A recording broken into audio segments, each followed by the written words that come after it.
It looks like y'all have been hard at work discovering things in Hogwarts Legacy, so here are even more things found so far that we wish we knew before playing. Let's start with combat. If you suddenly stop gaining experience when fighting enemies, it's a feature, not a bug. It even appears the only way to gain experience in Hogwarts Legacy is through field guide book challenges. That's not immediately obvious at first to people, so if you want to gain experience through combat, which a lot of us do, you'll need to accomplish feats against different enemy types, and once those are done, you need to move on. That means later in the game, to advance levels through combat, you need to know what enemy types you're still after. If you get really stuck in your experience combat grind, in a way that might be holding you back from higher level armor dropping in the environment, you can go buy some slightly higher level gear in Hogsmeade. Transfiguring an enemy into a barrel means they temporarily take on barrel properties and physics. Follow up with the push spell Depulso, and you can throw them way further. You can even shatter them. The spell Accio automatically turns into Wingardium Leviosa if you hold down the casting button for longer. That means you don't need to take up an extra spell slot by equipping both spells. Just use Accio. But even better, this works on transfigured enemies who are absolutely helpless to your shenanigans.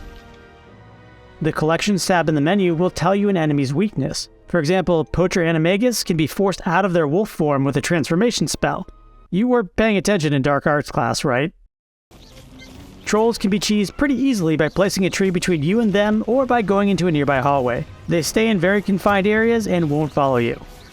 If you go the stealth route and combine it with Dark Arts Curses, a few gear upgrades, and the stealth talent Petrificus Totalis Mastery, you can insta-kill groups of enemies.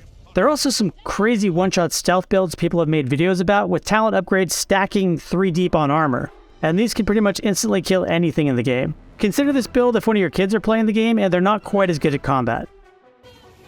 From our YouTube comments, Mandrakes break all shield types, which is really helpful when fighting multiple enemies that are using different shield types at once. Alright, so let's talk about some fun loadouts. For creatures that don't have shields or wands, like spiders and trolls, you can go full send on red damage spells, and it is fun as hell. Crowd control spells within this group are also great for spiders, which will flee in all directions when they catch fire. A good early on Dark Wizard loadout is Expelliarmus to disarm, Depulso to get them away from their wand, and then follow up with your favorite damage spell of choice. Upgrading your disarming spell Expelliarmus allows you to hit enemies with their own weapons, but don't forget to hit the throw button after you cast it. Ancient finishers are very contextual, so just for fun pay attention. Some turn enemies into tiny bugs that you step on, some turn them into chickens. Some beat trolls with their own clubs, and some slam people into nearby obstacles. Explore the Vivarium in the Room of Requirement. Inside are secret chests, customization unlocks, and materials. The Vivarium is bigger than you might think. Adding traits to gear only takes these 3 animals, so have them stocked in your bestiary at all times and build up the materials they give you early on. Level 1 traits are Puffskein, level 2 are Diericals, and level 3 are Kneazles. Upgrading gear takes a more diverse set of beasts, but that only becomes important if you aren't getting levels fast enough or hit level cap in late game. So it turns out there are also shiny beasts. Hello, Pokemon? They tend to be a different color and can be identified by a star next to their gender in your inventory. Breeding 2 shiny beasts will give you a shiny offspring. Breeding a shiny and non-shiny beast can still give you a shiny offspring. We went off on a tangent and saw if we could breed shiny mounts that could duplicate some of the animals you got from more expensive versions of the game, but despite various combinations and even trying to sell our named mounts, it didn't seem like that was possible. Overall, it doesn't seem like shinies give you anything other than cosmetic changes. They don't give you more resources or have a higher resale value. But man, some of them are cute. And slight tip while we're in the Room of Requirement, you can color code your plant stables so you can tell between the deadly ones and the resource ones. Let's talk about quality of life. You can use the D-pad to flip between overworld maps instead of having to click buttons at the top of the screen. It is way faster. If you rush through the tutorial, like I might have, you might have missed you can hold up the D-pad button on controllers, and your field guide will show you the in-game path to where you need to go. I spent way too many hours navigating by the minimap before glancing over and seeing one of my kids do this, so don't be me. You can use a broom to get in and out of water, making any water-related loot or quests way easier. You can use the upgraded dodge teleport in areas that would normally get you stuck like marshes, or you can even dash through those crawl spaces that force you to go slowly. And while we're in quality of life, save yourself the trouble. There are 95 Merlin trials, but there are only 8 total puzzle types, and we don't recommend going after all of them unless you're a completionist. It's a great way to burn yourself out in an open world game. You know this if you've played any open world game. It also turns out that many of them aren't even on the overworld map, so they are critical to expanding your initial 20 inventory slots, and maybe do 10 of these and call it a day. More important, go for a few ancient magic hotspots first, which expand your ancient magic meter quickly, letting you store up to 3 special attacks. Here's some details you might have missed.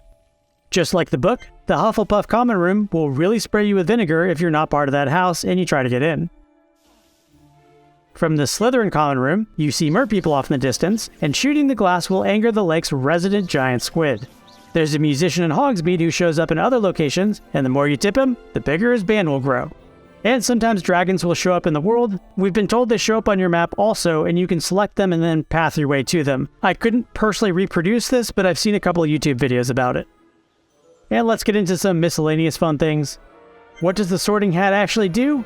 Turns out not much. You won't spend a lot of time in your common room, and it doesn't have a storage space or anything useful there, as many of our commenters pointed out. It really just boils down to meeting certain characters earlier or later in the game, like Amit, who will get you into astronomy challenges later if you're in Hufflepuff, but he'll be in your room early on if you're Ravenclaw. Each house gets one different starting quest and some cosmetic items, but just go with whatever house your heart desires. You're not really missing much. That being said, if you have kids that want to play the game, from the main menu screen, just start new characters in new houses. You can lower the difficulty at any time if they're having trouble, and also you can build them that insane one-shot stealth build that we mentioned earlier.